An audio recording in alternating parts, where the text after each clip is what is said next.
say to all the fans of WLW, y'all keep on supporting this organization because they're going to be the next big thing. Welcome, everyone, to WLW Amplify. I'm C.T. Harrison, along with my partner in crime every Sunday at 4 o'clock here, Martin Kadich. Hey, how's it going, CT? It's good. I'm here. On today's show, the Millennial, what is it he calls himself? Millennial Millionaire? Millennial Millionaire. You know, that fella. Yeah. That guy. That guy. Stephan Newton. There you go. I was waiting. Sorry. I was leading it. It's okay. You know what? You don't want me to do the sponsors because I'm probably going to mess it up, I guess. But would you do that? Why would you do that? I don't get it. Anyhow, on today's show, Stephan Newton will be here in studio. He's already here. We'll get him on here in just a minute. But first, big thank you to, because this show is brought to you by our great sponsors of World League Wrestling, Jim Chineri Ford in Moscow Mills, Jim Chineri Chevrolet in Troy, Missouri, Impact Digital Designs, CT Harrison Business Solutions, and Traveling East Productions. And there you have it. And $20 that I found in my jeans in the wash this morning. So you got to keep doing your laundry I do. On Sunday mornings. That's all there is to it. No doubt. Anyhow, on today's show, like I said, Stephan Newton. Did you catch anything this week on in wrestling? I watched Cody's defense of the title, and I watched Hikaru Shida match. But Warhorse, that's right. A local guy, pretty good wrestler. Yeah, bravo to him for getting on there. That's great. And he did a really good job. Did he? Yeah, I saw it. Yeah, he did. Of course, they got jumped by the Dark Order, and the save came from. Was he going by Matt Cordona or something? I believe so. Matt Cordona, formerly known as Zack Ryder. My kids were bouncing off the walls. Yeah. But well, I'm a big Zack Ryder fan, so I like Zack Ryder. I wish he could have done more where he was before, but unfortunately, that just wasn't in the cards. Wrestling is a lot of the right time, right place, and I guess nothing ever worked out creatively. Talking about the right time and the right place, what about Ricky Starks? Now, he was in the wrong place at the wrong time. The pictures of his back's been circulating around the internet for 4 days now, man. Oh, I can't imagine what that would feel like. I guess you didn't, and you also, well, Ricky Stark's also coming over from NWA. That's right. And that's quite and Eddie Kingston. Now that was, that's a coup, man. I've seen him a few times at the different events that I've been through, throughout, and he's a really good person. He deserves this shot, and I mean, give him a mic. He's lethal. Absolutely. Also, I don't know. Did you catch any of SmackDown? I seen some of the playback. I seen that the Fiend attacked Alexa Bliss. Did you? Yeah. Now what I heard, because I watch a couple of the little things about wrestling when they do the breakdowns and stuff like that, and everybody seems to be talking about he's doing this to use Alexa Bliss to bring in Braun Strowman. But what if Alexa Bliss really is Sister Abigail? Man,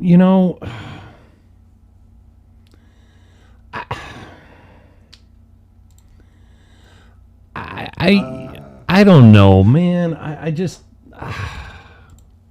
I'm not gonna get into that, but I don't think so. Not a good fit. Just for me as a fan, I don't see Alexa Bliss as being Sister Abigail. But who knows? I don't know. There's nobody I can think of. The Fiend's a tricky one.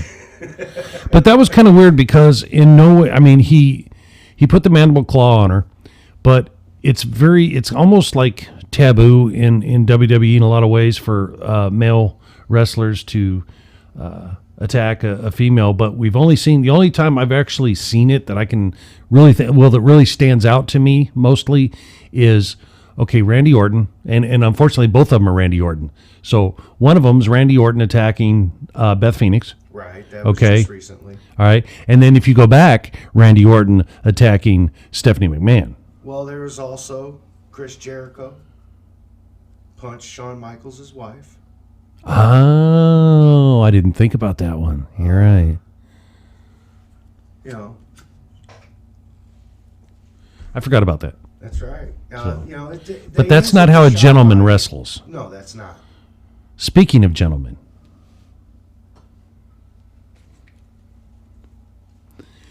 in studio with us right now, the Millennial Millionaire, one of our up and coming. Actually, I can't even say up and coming anymore about these young lions, because man, they are solid on the roster. You know what I mean? They've really, and Stephan Newton being one of the very last class that Harley was with before he passed,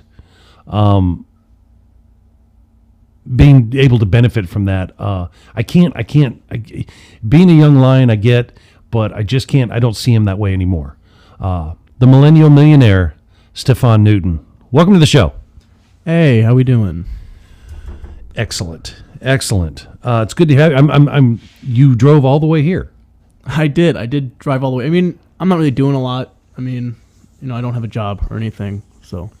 You don't have to have one, though. I mean, who does, honestly? Who at my caliber I needs do. a job? Oh, your caliber. Yeah, my caliber. You're Your not quite caliber. there, CT. Okay. All right. I'm working on it, though. I'm becoming a media mogul. I mean, I was born. Do you want to invest? You know, do I own a vest? Invest. Do you want to invest in Of course I do. media? I just took a big hit during the whole coronavirus. Okay, well, we'll talk about this afterwards. Oh, okay. I don't give out tips for free, CT. Okay. I got you. So were you actually born in the St. Louis area? I was, yes. So you're bred, you're St. Louisan. Born and bred in At least the area anyways. Yes. Well, tell me about your home life when you were young, about growing up in the St. Louis area. Well, I mean, it was pretty normal home life, I think. You know, summers in the Mediterranean, you know, winters in Hawaii, you know, things that everybody had, right? Sure. Yeah. 100%, man. Yeah. I had a pretty great life. I had a pretty affluent life, multiple homes, nannies, just things that, again, every person has.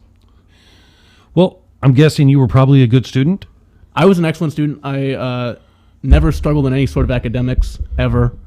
I'm still in school. I may have made the dean's list every semester of college. I was an honor student, straight A's. I'm smarter than most. Okay. Where did you attend school at? I attended a very affluent, and I'd like to keep most of my Okay. whereabouts private. I went to a very affluent, very nice private school, boarding school. Okay. You know, A boarding school. So you weren't at home. You were actually. No, I was sent to a very nice boarding school where I spent most of my high school days. Okay. Well, you're growing up in a household with money. You go to Tremendous amount of money. a very influential schools. How do you get interested in wrestling at that point? I mean, when did this spark happen? When did you look at it and go, I think I might want to do that? I saw wrestling at a very early age. I was front row seats, obviously, for a wrestling show at in Pensacola, Florida, on a vacation. I saw the Big Show walk out in front of me, and as a smaller child looking upon a tower of a man in the Big Show, I was instantly engaged and instantly hooked. And I looked at him and I thought, these are real life superheroes. These are real life legends right here. Right. And later in life, I stuck with it. Much to, my parents' chagrin, I'm sure they didn't want their heir to, pursue something, so dangerous. But, I live dangerously, CT, and I got to a point to where I was very athletic, very smart, very charismatic. I could think I could do this. Of course I could do this. So I found the greatest wrestling school in the world, and here I am. What made you decide, though? I mean, what was your who were your major influences when it came to wrestling growing up? Influences. I don't know if I have influences. I'm kind of one of a kind. I was a fan of many people. I'm a fan of my favorite wrestler of all time, CM Punk. He influenced much of my life. I am straight edge like he is. I am a big fan of comic books like he is. He influenced much of my life. He impressioned onto me of much of himself. It's quite a way of life. And for those that don't, I'm sure everybody probably knows what the straight edge lifestyle is. But for those that don't, no alcohol, no drugs, no cigarettes, no caffeine, no caffeine, not even caffeine. I don't drink caffeine. I don't think I could survive that. I'm pure, CT. Pure. My body is pure. To quote CM Punk, straight edge just means I'm better than you. Right. Okay. Again, I'm going to try not to be so hostile. I've been told I'm hostile and disrespectful. I'm going to try to be nice and relaxed. We today. haven't been to us. I'm going to do my best. We had some nice discussions before the show. We did. Matter of fact, we had a common interest we found. We did. And we you have wouldn't many think common interests. coming from my standpoint and my lifestyle compared to the lifestyle that you grew up in, we have one common interest. Two. We have wrestling common interests. and D&D. Yes, Dungeons and Dragons. You would say it's an uncommon interest, but I don't think there's any reason why upper class people can't have hobbies. I'm into things like anime, and I'm into things like video games and D&D, and like I said, comic books. I don't think there's any reason why people look at me and they think I live a certain way. I'm not as static as that. I'm much more dynamic than I think a lot of people realize. Yeah. So you're not like the party club boy. I mean, I do like to party. I just like to do it responsibly, of course. I do have cameras on me at all times. I'm a very famous person. I'm sure your life is out in the open, of course. Obviously. Sure. So you decide this is what you want to do. Were you in wrestling in high school? I was not. Amateur my wrestling? high school didn't have a wrestling team. I played football. I played baseball. I was very active my entire life. You've been in sports though. My entire life. Yeah. So you decide that this is what you want to do. You decide wrestling is where I'm going to be. This is where I'm at. This is where I want to go. And you start looking for schools. Did you already know about the Harley Race Wrestling Academy, or did you do a search and you went through some and had to make a decision? What brought you to the Harley Race Wrestling Academy? I did look around for schools, but it was not a long look. I looked around for schools, and the Harley Race Wrestling Academy seemed to be the closest to me. Mm-hmm. And of course, the name Harley Race is right there, so it was a no-brainer automatically. Absolutely. He's the best to ever do it. He's the greatest wrestler on God's green earth. So there's no reason not to come train here. And I was honored that I got to train under him while he was still here. Did you like when you found out, when you said, okay, Harley Race's Wrestling Academy, did you go back and or had you watched old footage already before, or did you start studying some old footage, or of Harley? Yeah, I knew of Harley. I like to consider myself a wrestling fan. I like to consider myself somewhat of a wrestling historian. I knew a lot about Harley. I watched a lot of his old matches, his own promos. I knew that I would call him the Babe Ruth of wrestling. He was a legend in my eyes. Right. He was a legend in a lot of people's eyes. Pure fact there. One of the things that we discussed a little bit earlier, I made the comment that you were part of the last class that came through with Harley here, and on the 1st of this month was 1 year since we lost the boss. What does that mean to you to have been one of the last students that Harley had? There was you and a couple others, but to you, what does that mean? It means a lot, really. It means obviously I never wished to be part of the last class that he trained. I wish there could have been many, many more for both his sake and others' sake. He loved training us. He loved teaching us. Mm-hmm. And we learned as much as we could from him. And in the short time that I knew him, I didn't know him as much as guys like Gamble and guys like Webb know him. I had a short time with him, but I really treasure the time that I had with him and the time and the knowledge that he gave me. I will cherish forever. You got anything that he taught you or that you can remember where he helped clean up something you needed to clean up? Or he taught me a lot of foundational work. He again, that's where I was at the time. He unfortunately passed on. I was still in the foundational stage. The biggest thing he taught me was to, for lack of a better word, be a tough guy and understand that wrestling is a tough business. You have to be a man, not in a physical sense. You have to be a tough person to do this business, and he's the greatest example of that. I think it's important that you mentioned a very important word there, business, because I think that a lot of young wrestlers need to understand. And I saw a post a few days ago, actually, from a friend of World League Wrestling. David Marquez said that he wished that a lot of wrestling schools would teach more about the business side, how to do your own books, how to be because you're a subcontractor basically, for these contests in, this grappling contest we call wrestling. And how important, I'm sure you had, going up through your schooling, you probably, you knew how to keep a checkbook. You knew how to do your finances. I knew business before I knew wrestling. Right. So for you, how important would that be to the other wrestlers, to young ones coming up and learning this? I think the most important thing in wrestling is knowing your worth, knowing how much you expect somebody to pay for you. And I think there's no greater information than that. Right.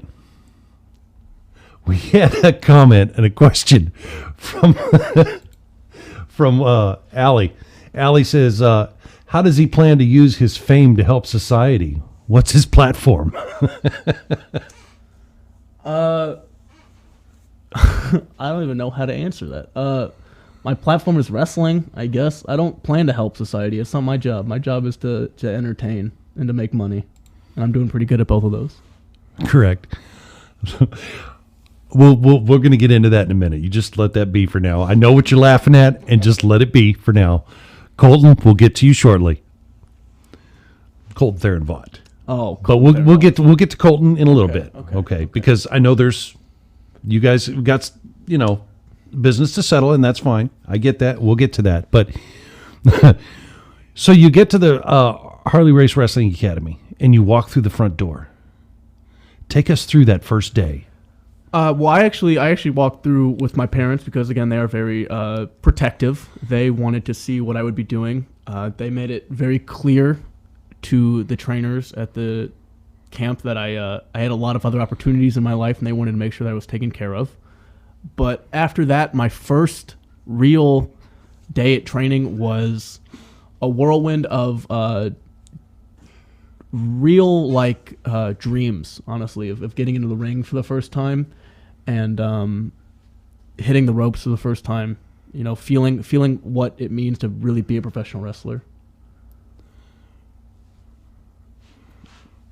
So meeting Harley Race, was that what was that experience like? It was surreal. It was so surreal to the point where when I would meet other famous wrestlers, it wouldn't faze me as much. Road Warrior Animal came through one of my very first weeks of training, and when I met him, I would have freaked out 2 weeks earlier, but I had Harley Race right in front of me, so I was just not to shake anything off of Road Warrior Animal, but I just met Harley Race, and then I just met this other person. I was kind of just oh well, I'm a big shot in wrestling now, so I just know all these people. Okay, all right. So what was that first hand? Tell me about the first handshake with Harley. It was intense. Did he give it to you? It was He did. He did a little bit. I mean, I like to think I held my own in the handshake game, but he did. Lay it down. He let me know that this man could definitely still throw me to the ground. I'm not going to say everything that Colton has brought on because we'll get to that in a little bit. But he did mention that you come from an athletic family. I do. And he did say that your dad was a professional baseball player. He was. My dad was a professional baseball player. Who did he play for? Played for the Mets. For the Mets? In the mid to late 80s. Yeah. Oh, okay. Yeah. For how long? 3, 4, 5 years. That's not bad. No, not. That's a good little run. I'm very proud. I'm very proud of what my father did. He instilled the work ethic in me, and he also graced me with the genetics that has led me to become the man I am today. What position did he play? He was a pitcher. Pitcher. He was a pitcher. That's a very important position. It is. It's the hardest position in baseball. Absolutely, without a doubt.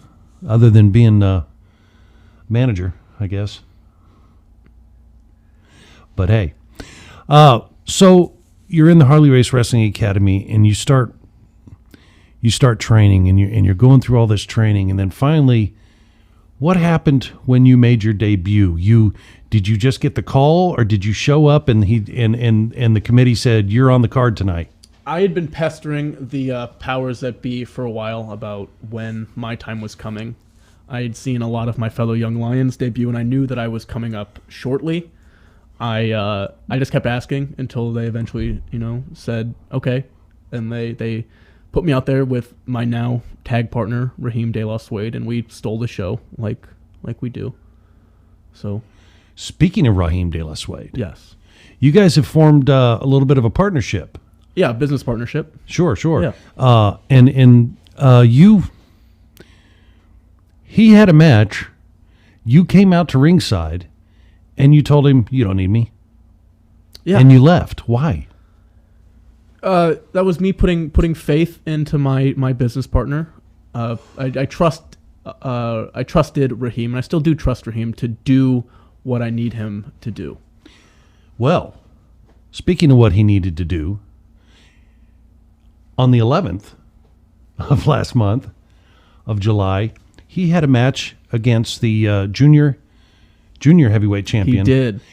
Sean Patrick, and was victorious in that. He was. So in our minds, and I have not heard it officially mentioned.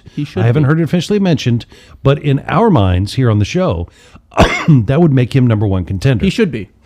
And Sean Patrick, the phony champion, better hope that De La Suede is not the number one contender, because De La Suede will beat him again like he did July 11th.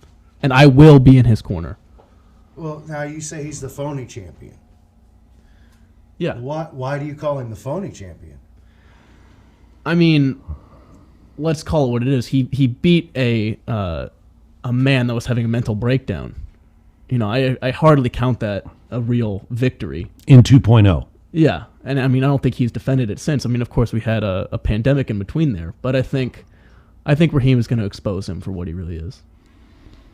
You have all the faith in the world in him. All the faith in the world in him. You have to. There's a lot of trust in business, and I trust Raheem. During the pandemic, did you stay in touch? Yeah, of course. Good. Excellent. So you get the call, and you're told you're on the card tonight. Mm-hmm. Your very first match was against who? Raheem De La Suede. You were with him or against? We were against each other. We were adversaries. So how did that feel, stepping through the ropes? Now, you'd step through the ropes in training. Yes. That's one very thing. different feeling. But coming out of that curtain on a night when you're actually performing in front of the crowd for this battle with Raheem De La Suede, how did it feel for the first time coming through that curtain, hearing your music hit? You come through the curtain and get to the ropes. Take us through the crowd loved me. Yeah. So it is both different and very similar to training. Luckily, we are trained very, very well so that we are prepared for this moment. But honestly, when you get out there, everything just kind of fades away and you tunnel vision on what you have to do. And my tunnel vision was set squarely on Raheem and beating Raheem and proving everybody that I came to do exactly what I said I was going to do and become the best in this business. And were you victorious? I was not. I won't make any excuses. Raheem was the better man that night, and that is the first example of why I came to respect De La Suede more than any other of my young lion counterparts. Is it during that match that you decided you wanted to work with him? I mean, it was during that match when I realized that we could be definitely stronger together. I mean, I am, of course, very, very strong. Raheem is, strong as me, some would say. But together, I think we could be stronger than all. We could be the strongest together.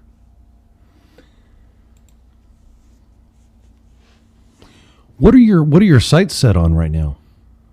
When it comes to World League Wrestling, are you fixed on a title? Are you fixed on the tag team championships? What are you fixed on? What's your target? Right now, at this moment, my goal is to help my business partner, Raheem. I think he is in a position right now where he could really use some help to, of course, go after Sean and get what he deserves. But as for me, if you caught my July 11th, I had some words after my match, and I said that some things needed to change about me, about my my place in wrestling, and those changes are coming soon. And that's all I'm going to say about that. No insight into it? Nothing? I think I am gearing up to do things that nobody would expect me to do. Uh-huh. Not even a hint? No. Well, I guess the hint is that we won't expect it. Yeah. I look forward to it. Do you play hockey? No, I don't. I don't play hockey. Okay. I'm terrible at hockey. Okay. Well, I only bring that up because Nick Becknell said you're pretty athletic, but you suck at hockey. Oh, he's an old friend. He is a very good hockey player. I'm terrible. I never focused on hockey. I was more into more popular sports. Colton Theron Vaught called you a tool. He said you're athletic, but you're a tool. What's the deal with you and Colton? He called me athletic? He did. That's all that really matters. Okay. Focus on the positive, right? I mean, again, I have been slandered since I first put out my first video here at World League Wrestling. People have an idea of me. They don't really know who I am. Mm-hmm. They don't have very nice things to say to me, and I have not done anything to make anybody think that I'm a bad person. But for some reason, people will say what they will. Do you think it might be jealousy on his part? I really do. I really do. Colton works very, very hard to get to a point that I'm already at. He thinks hard work for some reason is going to close the gap between me and him. And, that's not just Colton. That's everybody. Everybody seems to have this idea that hard work will get you to my level. And it won't. I was just born above you. And if I'm working equally as hard as you, you're never going to close that gap. And I think that's a tough pill to swallow for a lot of people. But it's the truth. Mm-hmm. Colton being one of those guys that you came through with. He is. He is part of my young lions. And you came through with, let's see, Moses, Sean, Raheem, ZZ Hendricks. ZC Hendricks. Gosh. I mean, the one thing... That was a kind of a large class. It was. And let me say this. While we might not always agree, and while Colton may say very rude things, such as calling me a tool, I love these guys. These guys are my brothers. We went through war together, training. And you don't go through war like that without bonding and becoming closer to each other. Which is something that's really kind of special about World League Wrestling. And we've mentioned this before. We had a trainer come through, and I won't say his name, but we had a WWE trainer come down from NXT to do a one-day with everybody while we were having a camp. And when he left, he said how impressed he was because to him, we felt like NXT in a way because of the way everybody supported each other and everybody got along and the way everybody trained. And I don't know if you've gotten a chance to work anywhere else or not, but the locker room in WLW seems to be something very special compared to others. I know money, and I know that when a team works together, we make more money. And again, while we might not agree with each other all the time, we understand that if we want to make World League Wrestling the best company it can be, and if we want to make the most money that we can, we understand that we have to work together in a way. Correct. So, is there anybody on the roster that you see as a threat other than Sean? You think I think Sean is a threat? I'm just throwing it out there. Listen, I am scared of nobody. I grew up without fear, okay? I was scared of nothing. Except poverty. I was scared of poverty. You don't fear things that aren't real. I had no fear. I'll tell you, the first time I experienced fear was one of the first times I stepped into a wrestling ring. Because I felt fear for the first time, that fear of failure. I had this fear that I wouldn't live up to my own expectations. And that's the first time I ever felt fear. So you set really high goals for yourself. I always do. A winner sets goal. A winner sets goals. Losing is a mindset. It's not an event. When you are focused on losing, that's when you're a real loser, not when you actually lose. Powerful. I'm pretty profound, CT. Okay. I'm smarter than most. I don't know if I told you this. Yeah, don't believe us? Just ask him. What else here? Derek Stone. Let me set this up here. Derek Stone says, get off there. I saw Stephan do something in the ring that in almost 30 years in the business I'd never seen anyone else do. He impresses me. I see big things for him.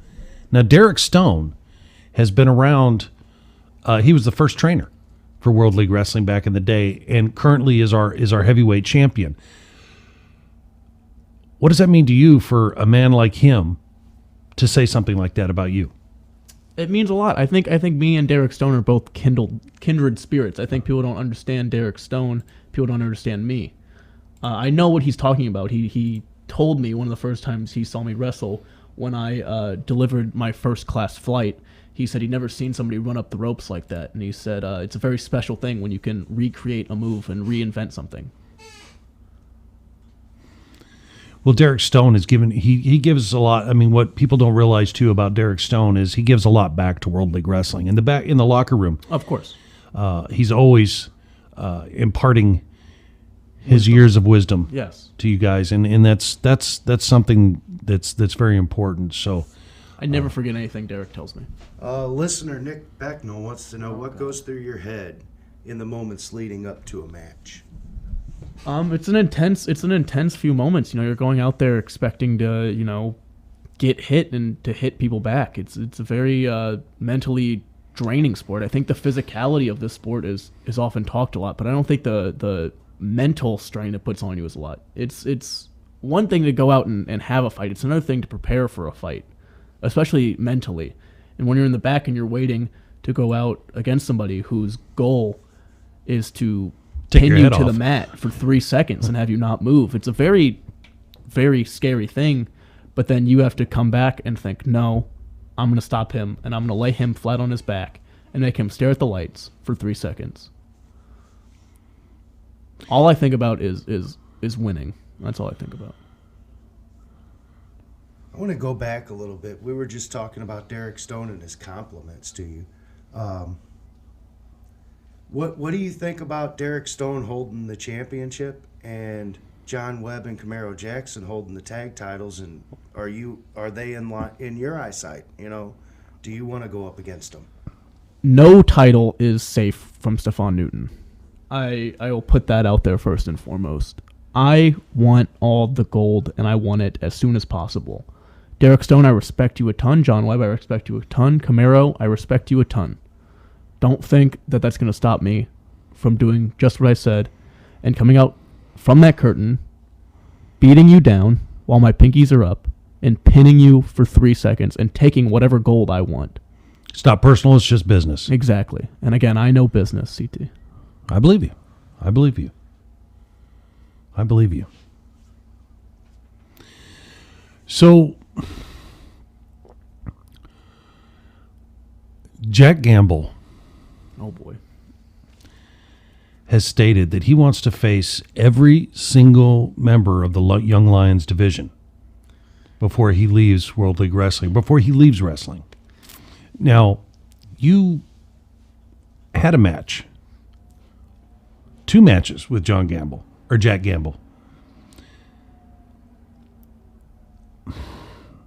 Unvictorious. It happens. One. Well, okay, now hold on. I want to go back to, I believe it was Richmond. What a match that was. It was. But before the show, Oh, come on, CT. there was a tug of war that you decided as the anchor to answer your phone during the middle of. Okay, first of all, I heard you guys talk about this. You guys seem to talk about this a lot. It was during the beginning of the pandemic. Correct. The stock market was obviously in danger. My business was obviously in danger. We were talking about investments before. Legitimate. And yes, my money means more to me than some silly tug of war, okay? So of course, when I have an important phone call, I need to take it. It's urgent. Even though you knew that by losing that, you would have to wear a dress? You know, I didn't really think it was my fault. I mean, we were losing the tug of war before I answered my phone anyway. I just kind of sped up the process. I think Leland Ray should have won the dress. He was our leader, and we lost. Therefore, he was the leading loser. Leland Race, Yes. the leading loser. Yes.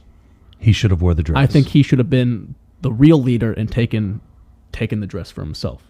And might I say, I looked phenomenal in that dress. Shannon Scott wants to know, where do you see yourself in wrestling in 5 years? My biggest goal right now is to get to Japan. I am a big fan of Japanese wrestling. I want to be in Japan or be as close to wrestling in Japan as I can get in 5 years. Japan is quite a mecca when it comes to wrestling because a lot of eyes are on Japan. Yes. And not just New Japan, but they have yeah. several different companies. I would love to work anywhere in Japan. Right. I think it is the gateway to becoming a real star in wrestling, if you will. Well, it used to be in the old days, you got on television and you got to the territories and you got on television everywhere you went, and that's how you made your name. Now the internet is the way to make your name. And Japanese wrestling is big on the internet. Yeah. It's great. And we've seen in the past. We've had Will Ospreay, several others who have made such Kenny Omega, Daniel Bryan, Everybody who went to Japan and came back a superstar because they Young made Bucks, themselves over there. Yeah. It's the gateway. It's the biggest opportunity I think a wrestler can get. It's, and as for why that is, I don't know. I think that's a place that allows wrestlers to show what they really have. Mm-hmm. I think it's the biggest sink or swim spot for wrestlers. I think you get thrown in the deep end, Mm-hmm. and I think the world sees whether you can hang or not. Mm-hmm. And I think getting to that point, above all else, is extremely important. I think it's very difficult. And then I think how you handle yourself after that is what really makes you a star. I think you can either falter or I think you can rise Mm-hmm. to the top. Yeah. Well, you go through a lot. When you go over there, you become a young boy first. Exactly. And you yeah. go through their dojos. Yes. And that is, and we've talked to several people on the show here that have been through their dojos, and some of the experiences that were had over there. It's not easy, and respect is everything. Yes. Well, and respect, especially in Japan dojos, you know, it's respect is hard to earn, but it's easy to lose. Exactly. You know, so once you get rolling, you want to stay rolling, and you started rolling here at World League Wrestling. Yes. You know, they could just earlier. Japan was called a mecca of pro wrestling, and I remember a time in my life when St. Louis was considered to be a mecca of wrestling. Ric Flair said it. You know, I think that today's class has a chance to make St. Louis a mecca in wrestling again. I think St. Louis right now is a mecca in independent wrestling. Well, it doesn't. I would agree. It doesn't get the play that. I mean, used to, but well, I mean, there's several companies around, and I don't know how many of them are. I mean, how big they actually are because I don't pay a whole lot of attention. I don't have time. But I can tell you that, like World League Wrestling, we are on 4 different TV stations in 3 markets. One being all the way in Houston, Texas, that our show is produced and aired on. That's something for St. Louis right now. Now, we're not on St. Louis television, and I think we should be. And I think that as a fan, I think you should probably email and send messages to St. Louis stations and tell them that you want wrestling. Tell them you want World League Wrestling on their station, and we'll make it happen. But it's going to take all of us to do it. I think this whole Warhorse situation is just proving that St. Louis wrestling is really a key hotspot for independent wrestling. And I think there's many people on the caliber of somebody like Warhorse that are so close that anybody, I could see so many people going to AEW and challenging Cody for that. I know we have a few Exactly, that I could definitely see within the next couple of years making it to a bigger show. And why not showcase them now? Why not showcase them now? I agree. I think I could see any of our World League Wrestling wrestlers. Why wouldn't St. Louis want to regain the pride that they once had in professional wrestling in St. Louis? Why wouldn't they want to gain that back? Why not have it? I think they do. I think it's a slow process. Again, I don't think anything. Rome wasn't built in a day. In this sense, the St. Louis wrestling scene isn't going to be built in a day. I think it's making a comeback. I think we're seeing a big boom in wrestling, period, and I think that's even drawing out into independent wrestling. I think World League Wrestling's product is going to bring a bigger light to St. Louis wrestling, and a bigger light to me specifically. Yeah, well, okay. And since we're out there with TV, and I think World League Wrestling is on the right path and doing the right things when it comes to, number one, we, in my opinion, and this is just my opinion, and I'm entitled to it, and it might be a little biased, and I don't care. But I think our talent is top-notch, talent compared, in the comparison of things. We have top-notch talent, and that's a fact. So, Nick Becknell wants to know, what's the deal with Pinkies Up? I'm a fancy gentleman. Nick Becknell doesn't know anything about being fancy. And I'm assuming a lot of people don't know anything about being fancy. You got to keep your pinkies up. It's a sign of respect, and it's a sign of knowing your manners and holding your couth.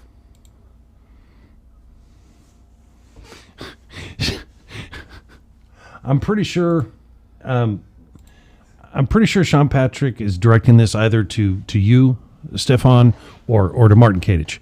Probably me. But I'm going to assume it's me. I'm going to assume it's Stephan, but he says it's going to take even longer to come back with you in the scene. Sean seems to think that he's a comedian on the internet for whatever reason. He does shows. He has a comedy show. I've been to them. Yeah? Yeah, they're pretty funny, but not in the way he wants them to be. Oh. Sean, I would stick to your jokes on top of the stage, all right? Don't bring them to my podcast. I'd like to, go back to something Sean Patrick was talking about earlier and get your take on it too. What's your feeling on the term young lion? Ooh, yeah, that's a good question.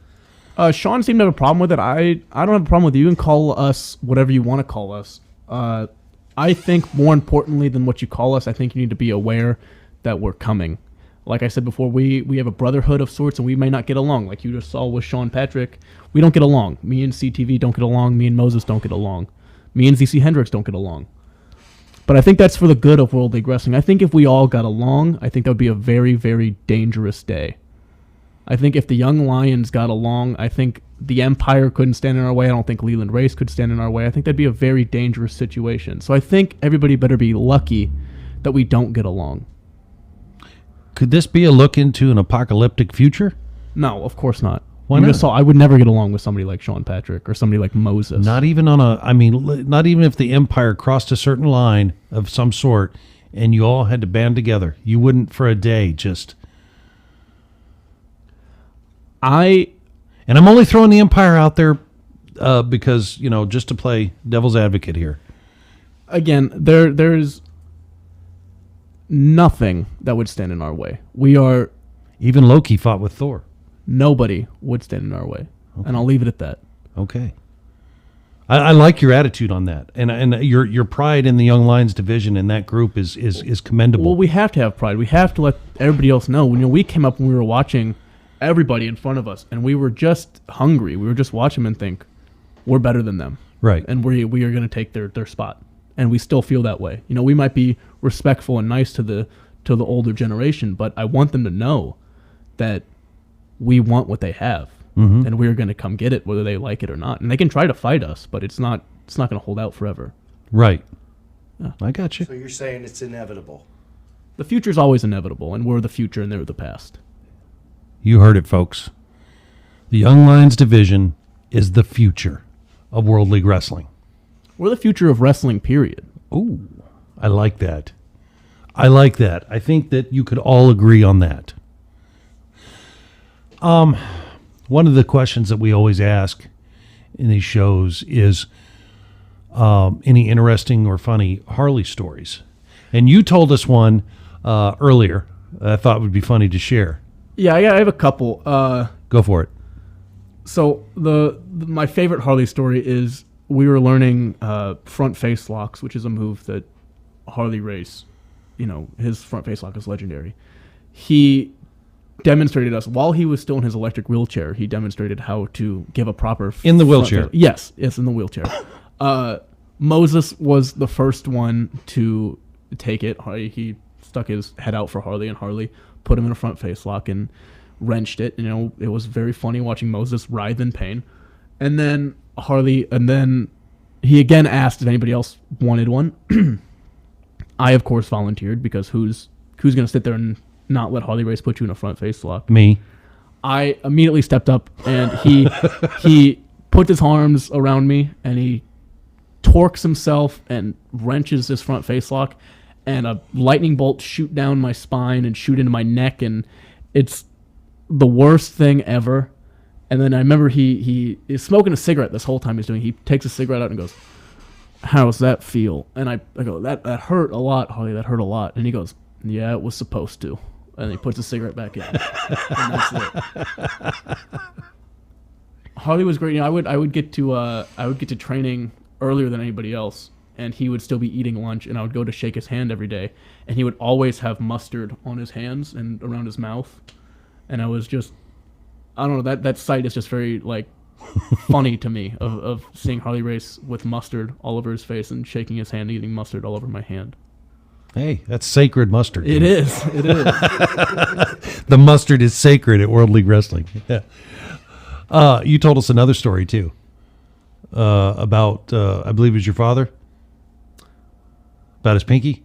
Oh yeah. So it might be hard to explain without a visual, but my father, the first time he met Harley, my father has a nerve damage in his pinky to where he can't open his pinky all the way.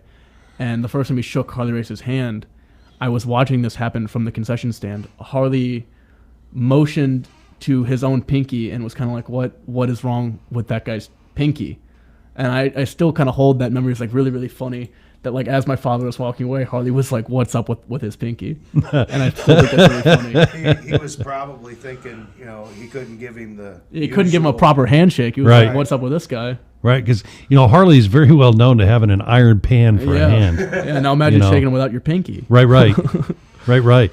He's always going to give you that firm handshake. Allie wants to know, what does your fan base like about you? What about you is inspirational? I think my fan base likes that I'm so handsome and smart and charismatic, athletic, rich, tall. I mean, I can go on and on about what my fans love about me. I mean, what's inspirational about me? I mean, I don't know if inspirational is the word I would use. I'm just spectacular. nothing about me is wrong, is bad, you know? You look at me and it's almost unfair. Like, you look at me much as like a Greek god, like when you look at anybody else. Like, how is it this fair that this man is this handsome, funny, smart, athletic, and he's rich? Like, why would you not want to be like me? I think that's inspiration in and of itself.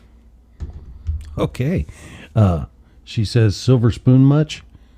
Yeah, I mean, I don't know why people think that's an insult for some reason. You know, Oh, okay. silver, first of all, is a great metal for spoons, and you know, I think I had that planted firmly in my mouth, and there's no reason to try to run and hide from that. Thomas Jefferson was a silversmith. I think a silver spoon's much better than the plastic one that much of our fans are used to. Okay. Okay. So, if you had advice for anyone coming up and wanting to become a wrestler, what advice would you have for them? Get in shape, first of all. That's a pretty big one. Come to Harley Race's Wrestling Academy. It's the best school in the world. Learn that, like, this business is tough, and this business is hard to one, do at all, and to two, do well, especially as well as I do it. You know, it's a very tough business to be a part of, and you have to have thick skin to do it. Mm-hmm. I think understanding that, like I said, you know, I knew business before I knew wrestling. You have to understand that business isn't personal, but this is a business where things can get personal. Well, that's true. And I think it's hard to separate that. And I think a lot of people have problems with that. I think a lot of people underestimate how difficult this business is. I saw many people walk into training for 1 to 2 weeks and never show up again. Mm-hmm. We've seen people walk in for 1 or 2 days and never show up again. I mean, when you first started training, how sore were you for, it like hurts. days? It Or hurt days. The once you start, the pain doesn't stop. Honestly, you just kind of get used to it. Mm-hmm. Like it's not something that like you get used to the pain. It's a thing of like you get used to not noticing the pain in a way, if that makes sense. Right. Yeah, you wake up sore, and you wake up and you go to sleep sore. It is a way of life. It is. You have to sacrifice that to do what you love, and I love doing this. I wanted to ask you, because we always ask, is there anybody that you're looking really forward to getting a chance to be in the ring with right now? Anybody I want to be in the ring with? Like anybody? Anyone. This might be a death wish of some sorts, but I would love to get in the ring with Minoru Suzuki. Ooh. And I would love to get in the ring with Brock Lesnar. Oh. I would love to embarrass Brock Lesnar. Boy, you do set your expectations high. I do. And I think there's a lot of what people don't know about Stephan Newton that could embarrass Brock Lesnar. Minoru Suzuki, I'm more afraid of than Brock Lesnar. Melody Norman says she loves the Louis Vuitton gear. I do too. It was made in France by the real Louis Vuitton makers. I paid a lot of money for it. I think I look very good in it. I mean, that being said, I could look good in anything, but Louis Vuitton is a high quality pant. Bleed Diamonds says, shout out to the man whose signature is laying on the ground staring in the ceiling. I assume that's a dig at me for losing. I'm CT. wondering. I don't know. I assume that's what he's I don't know who this he's trying to say Bleed that Diamonds is. He's trying to say that my signature is staring up at the ceiling and losing. Do you know this person? I have an idea of who this person is. You think it's somebody trolling you? I have many trolls, CT. I have a lot of people that are trying to constantly get under my skin, and I feel like this is just another one. Sean Patrick, again, wants to know, how cultured are you? Have you even watched Hamilton the musical? Well, I'm more cultured than you are, Sean, and no, I haven't seen Hamilton the musical because I know Hamilton the history, okay? I don't need some funny man rapping it to me, all right? I'm smart enough to understand that. Any last things you want to plug? Shameless plugs? Anything the last couple minutes here that you'd like to, put out there? Follow me on Twitter at Stephan Newton 2. You should be already. You can see what I normally do. You can see who I am as a regular person. I'm not some evil businessman. I'm not some evil Hallmark villain that some people like to think that I am. I'm just a normal dude with a lot of money and a great body. I find you to be a gentleman. You have come in here and you have been a complete gentleman to us. Thank you, CT. And I'm impressed. Thank you for welcoming me. I am impressed not just with that though. I'm impressed with your in-ring ability. Thank you. I am impressed with your athletics and your attitude about World League Wrestling, which is very important. Thank you. And I've said it over and over again about you guys coming through here, you young lions. And that's you all have such a great work ethic too. They do. Like you bleed this. You're not just doing this. You're working for it. You're every moment of the day your mind's on it. I know this from talking to you. Yeah. You work hard at this too.